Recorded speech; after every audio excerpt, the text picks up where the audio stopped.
Gloire à Dieu. Que Dieu vous bénisse au nom précieux et prévalent de notre merveilleux Seigneur et Sauveur Jésus-Christ. Seigneur, nous te disons merci pour cette journée de grâce. Merci pour ta présence dans nos vies. Merci pour ta parole. Merci Père éternel pour ce moment autour de ta parole, mon Dieu, mon roi. Tu éloignes de nous toute lourdeur, toute somnolence, toute fatigue, toute distraction, toute confusion.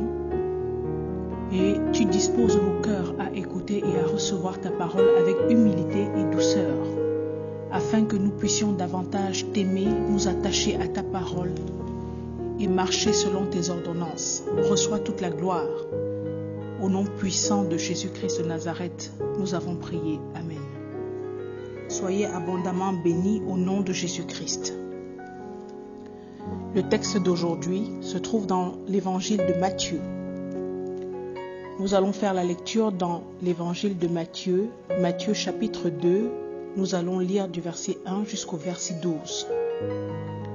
Je fais la lecture dans la Bible de Louis II.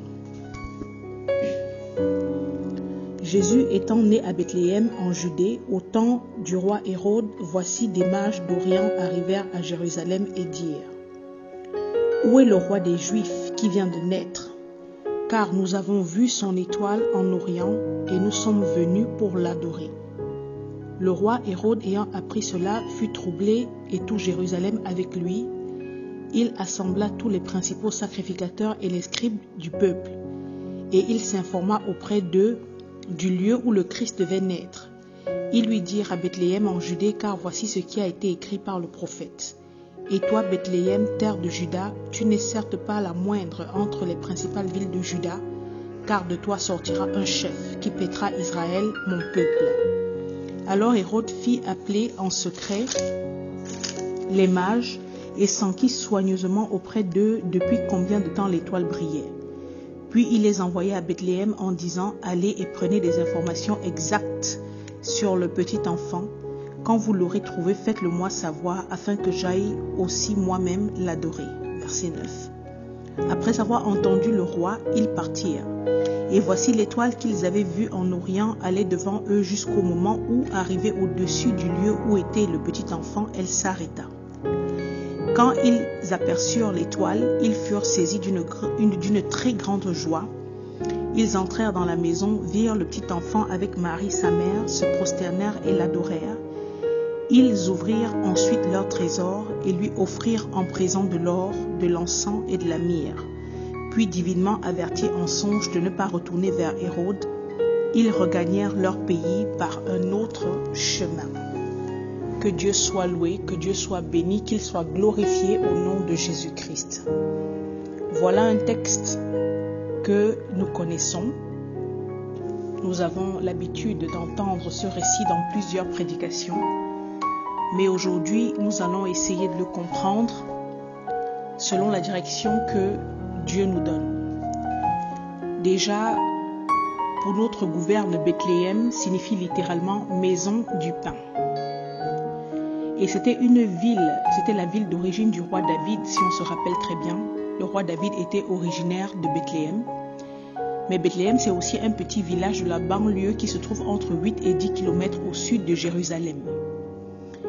Et selon les docteurs de la loi au temps de Jésus-Christ, ils s'attendaient à ce que ce soit à Bethléem que le Messie naisse, conformément à ce qui est dit dans le livre de Jean, chapitre 7, verset 42.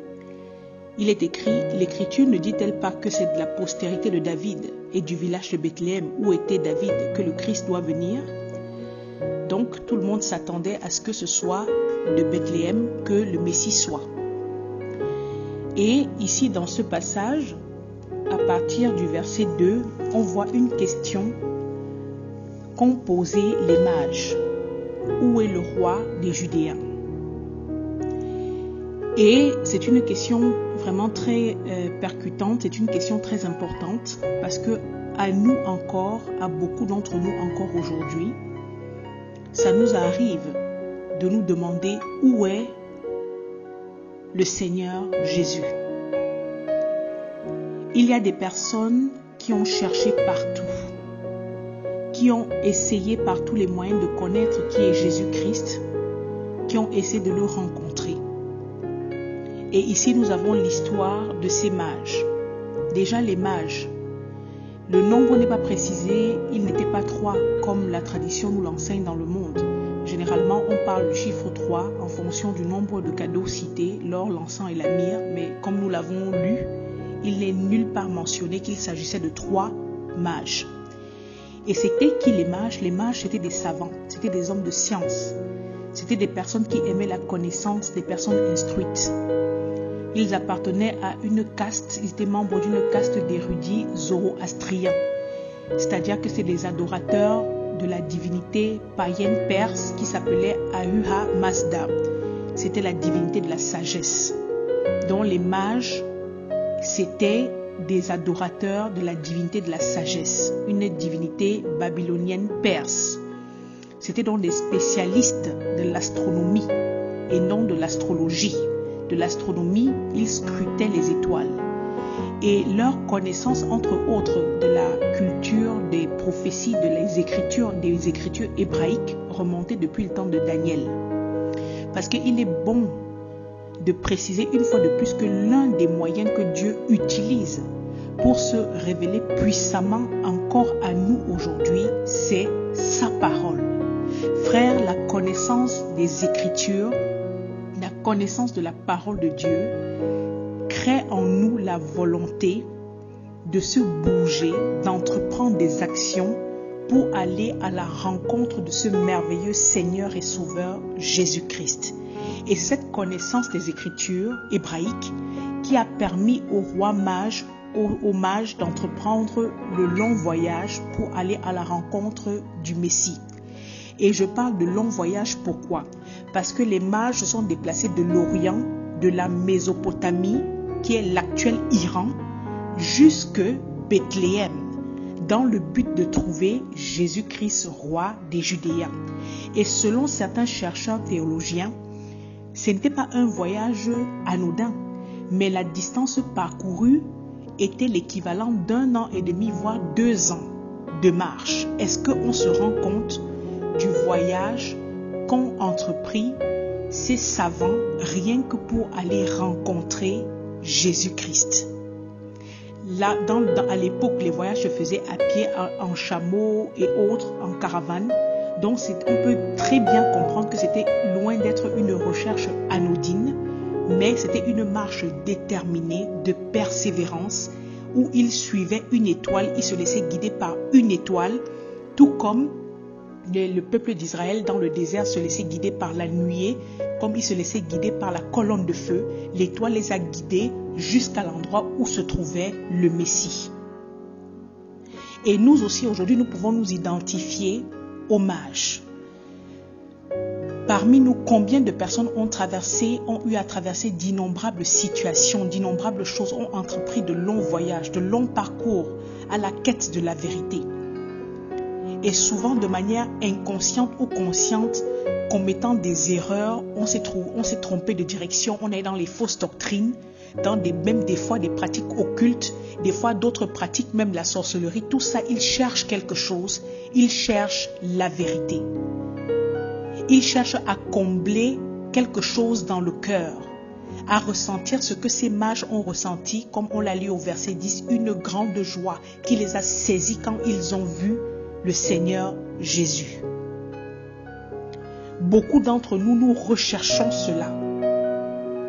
Il n'y a de paix, il n'y a de joie, il n'y a de grâce, de bonheur qu'en Christ seul. Tout ce que le monde pourrait nous proposer dans ce dehors comme solution pour jouir de cette paix interne ne sont que illusions. Voilà pourquoi Jésus-Christ lui-même, il a dit en Jean 14, 27, « Je vous laisse ma paix, je vous donne ma paix. Je ne vous donne pas comme le monde entier la donne, que votre cœur ne se trouble point et ne s'alarme point. » Les mages ont posé la question, où est le roi des Judéens qui vient de naître? Ils ont voyagé, ils sont arrivés à Bethléem après un long voyage. Ils ont cherché Jésus, ils se sont informés auprès des personnes rencontrées. Ils ont parcouru la ville, c'est quelque chose qui les intéressait. Aujourd'hui, si toi tu es là, tu m'écoutes et que personnellement tu n'as pas encore rencontré ce merveilleux Seigneur et Sauveur Jésus-Christ. Tu entends parler de Dieu et de son Fils, mais tu ne sais pas réellement ce qu'il en est. Je t'invite à disposer ton cœur à le connaître et à le recevoir. Il est dit dans Jérémie 29, verset 13 que Dieu se laisse trouver par ceux qui le cherchent de tout leur cœur. Le désir du cœur des mages était de savoir où était Jésus. Nous vivons dans un monde où les gens n'en ont strictement rien à faire de savoir si Dieu existe ou pas. Ça ne les intéresse pas. Mais au contraire, quand ils rencontrent des personnes qui parlent de Dieu, qui parlent de la parole de Dieu, on est qualifié de personnes complètement à côté de la plaque. Parce que le monde préfère croire aux mensonges du diable qu'ils prennent pour la vérité, oubliant que le salaire du péché, c'est tout simplement la mort, comme il est dit en Romains 6, verset 23. Les gens rejettent la véritable lumière qui est Jésus-Christ. Si aujourd'hui tu m'écoutes et que tu te prétends quelqu'un de sage, recherche le véritable Dieu, parce que voilà ce qu'est la véritable sagesse. La véritable sagesse, c'est la connaissance du Dieu Tout-Puissant. Et dans la démarche des mages ici, là, nous pouvons tirer quelque chose de très très important. Ils ont fait une longue marche, une marche déterminée, un long voyage, sur quasi 2 ans, comme nous l'avons dit, sans se décourager. Ils ont pris au sérieux les Écritures, les prophéties qu'ils avaient lues des Écritures hébraïques. Ils ont pris au sérieux cette étoile. Ils ont recherché la vérité. N'oublions pas que Jésus-Christ est le chemin, la vérité et la vie. Ils sont allés à la rencontre de la vérité.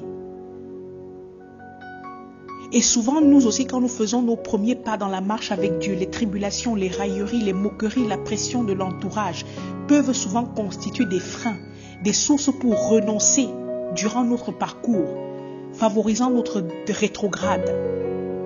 Souvent, nous commençons mal, mais on ne supporte pas la pression et de la famille et des amis et des collègues autour, et on se vautre à nouveau dans le monde en tombant plus bas qu'on ne l'était avant de se mettre à la recherche de cette vérité.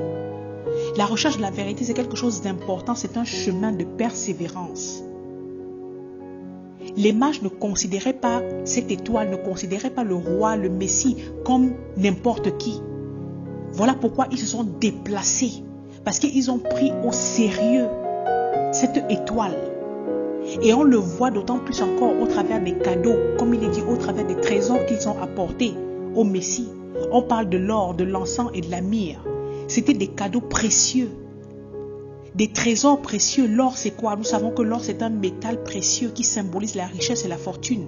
L'encens, c'est quoi? C'est quelque chose qui brûle sur l'autel et qui répand une bonne odeur. Et cette fumée monte jusqu'à Dieu. Et c'est quelque chose depuis l'Exode 30, du verset 7 à 8, vous pouvez prendre la référence. Dieu avait prescrit cela à Moïse comme ordonnance à brûler chaque matin et chaque soir. Ils ont offert de la myrrhe. C'était un baume, un parfum fort qui était utilisé, ayant plusieurs vertus et plusieurs propriétés. Bref, il s'agissait des cadeaux de très grande valeur dignes d'un roi. Et une fois qu'ils ont trouvé, qu'ils ont vu le Messie, ils ont donné ces cadeaux. Mais nous, aujourd'hui, quel est le meilleur présent que nous pouvons apporter à notre merveilleux Seigneur et Sauveur Jésus-Christ, si ce n'est notre cœur, si ce n'est nos vies? Ils n'ont pas cherché le Messie pour demander quelque chose, mais ils ont cherché le Messie, comme il est dit au verset 2, où est le roi des Juifs qui vient de naître, car nous avons vu son étoile en Orient et nous sommes venus pour l'adorer. C'est la première des choses. Ils ont cherché le Messie pour se prosterner devant lui, parce que c'est devant Jésus-Christ que tout genou fléchisse, toute langue confesse qu'il est Seigneur et roi de gloire.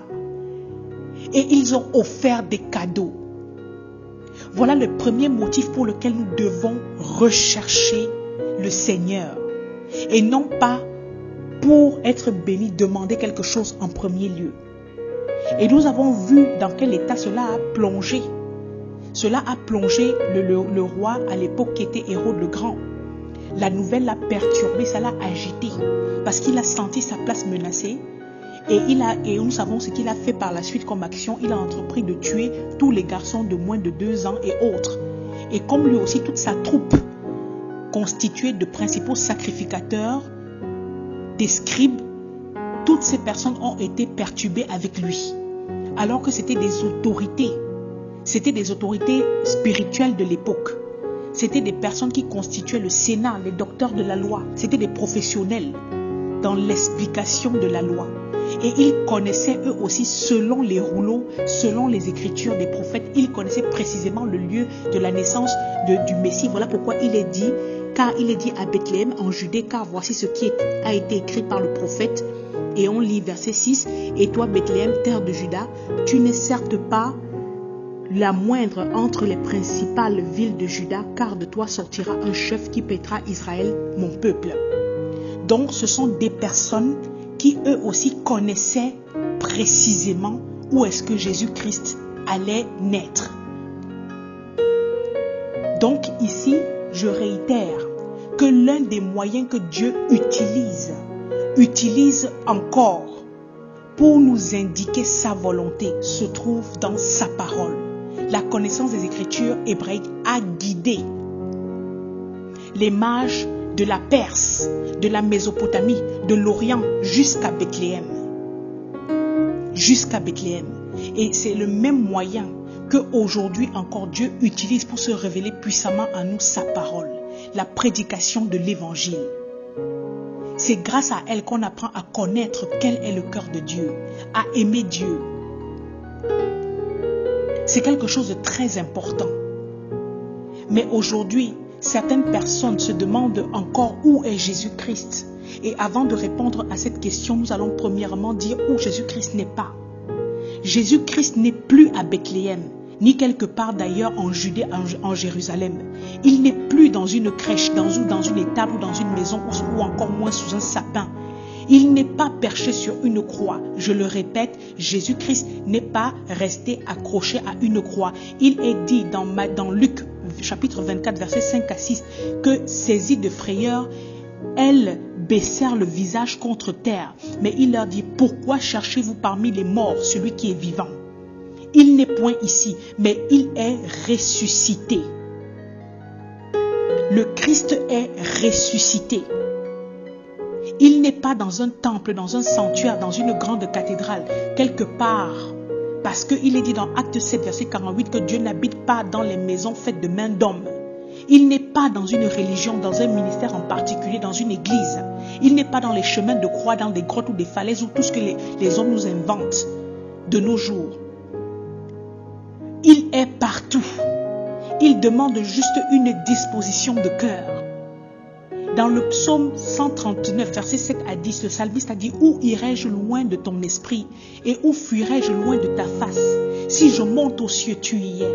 Si je me couche au sépulcre, tu y voilà.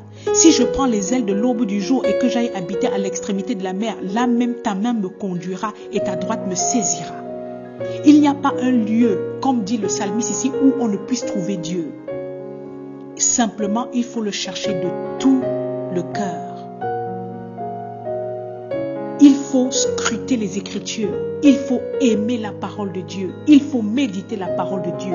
Jésus-Christ lui-même dans l'Hébreu 10, verset 7, il dit que les Écritures parlent de lui. C'est de moi que le rouleau, c'est de moi que ta parole parle. La parole de Dieu renvoie à qui est Jésus-Christ. Elle nous instruit sur qui il est. Elle nous instruit sur comment le trouver.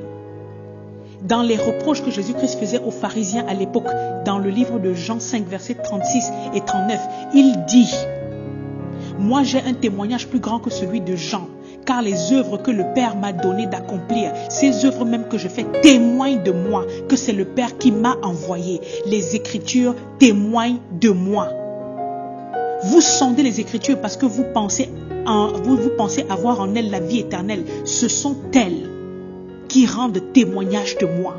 Et vous ne voulez pas venir à moi pour avoir la vie. Jésus-Christ dit que ce sont les Écritures, c'est la parole de Dieu qui rend témoignage de lui. Frère, si aujourd'hui, comme les mages, tu veux savoir où est Jésus-Christ, tu veux le trouver, et que tu n'as pas une Bible, achète-toi une Bible. Ouvre les Écritures. Dispose-toi avec humilité et douceur. Les Écritures vont te parler de qui est Jésus-Christ. Rappelons même sur la route, la route d'Emmaüs, lorsque Jésus-Christ a rencontré les 2 disciples qui étaient découragés, affligés après la mort de Jésus. Jésus-Christ est venu à leur rencontre, mais ils n'ont pas pu reconnaître Jésus-Christ, que c'était Jésus-Christ. Et quand on voit la réponse que quand Jésus-Christ leur a donné en Luc 24, verset 27, Jésus-Christ a entrepris un long récit pour parler de lui à ses 2 disciples, au lieu de dire tout simplement que c'est de moi qu'il s'agit. Et dans ce long récit, je vous invite à aller le relire en Luc 24. Nous avions déjà enseigné là-dessus. Il a commencé à parler de Moïse en passant par tous les prophètes. Il a parcouru tous les livres pour arriver au point final qui était lui. Parce que la parole parle de Jésus-Christ. Où est Jésus-Christ? Jésus-Christ est assis aujourd'hui à la droite de Dieu et il intercède pour nous. Conformément en Éphésiens 1, verset 20 à 22. Colossiens 3, verset 1 à 2. Hébreux 1, verset 3. Hébreux 10, verset 12. Hébreux 12, verset 2. Autant de versets qui nous montrent que Christ est assis souverain à la droite de Dieu. Parce qu'il est l'unique médiateur entre Dieu et nous. Conformément à ce qui est dans 1 Timothée chapitre 2, verset 5. Il est dans nos cœurs étant son temple. Il se trouve au milieu de la communion fraternelle. Matthieu 18, verset 20.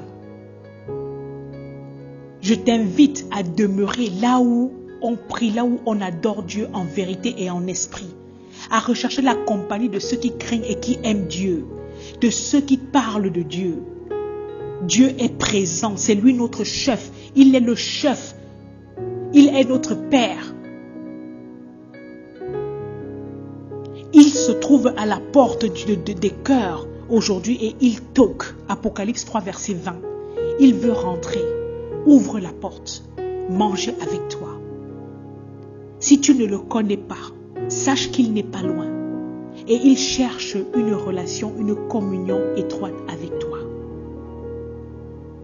Donc l'attitude des mages ici est très importante. Elle est très importante parce qu'elle nous montre comment des personnes déterminées se sont levées de l'Orient. Des personnes païennes se sont levées des contrées lointaines. Alors que les personnes comme Hérode et la troupe de sacrificateurs qui étaient avec lui, qui étaient au lieu où Jésus-Christ, proche du lieu où le Messie devait naître, eux-mêmes, ils n'étaient même pas ici, ça ne les intéressait pas plus que ça, parce qu'ils ne croyaient même pas d'abord. Ils n'ont jamais cru en Jésus-Christ. Ce sont les étrangers qui sont venus de loin. Comme il est dit, comme Jésus-Christ lui-même il a dit en Matthieu 8, verset 11, « Or, je vous le déclare, que plusieurs viendront de l'Orient et de l'Occident et seront à la table avec Abraham, Isaac et Jacob dans le royaume des cieux. » Dieu ne fait point d'acception de personne. Recherche la vérité en te basant sur la parole écrite qui est la Bible que tu as en main aujourd'hui. Si tu cherches Dieu de tout ton cœur, tu le trouveras. Que Dieu nous fasse grâce et que Dieu vous bénisse au nom puissant et inégalable de notre merveilleux Seigneur et Sauveur Jésus-Christ. Soyez abondamment bénis. Amen.